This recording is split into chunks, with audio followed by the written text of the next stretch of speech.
ولتعرفنهم في لحن القول والله يعلم أعمالكم ولنبلونكم حتى نعلم المجاهدين منكم والصابرين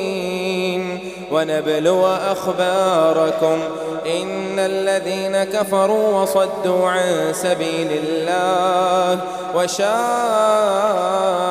الرسول من بعد ما تبين لهم الهدى لن يضروا الله شيئا وسيحبط أعمالهم يا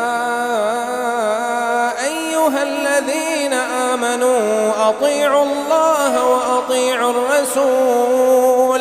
ولا تبطلوا أعمالكم إن الذين كفروا وصدوا عن سبيل الله ثم ماتوا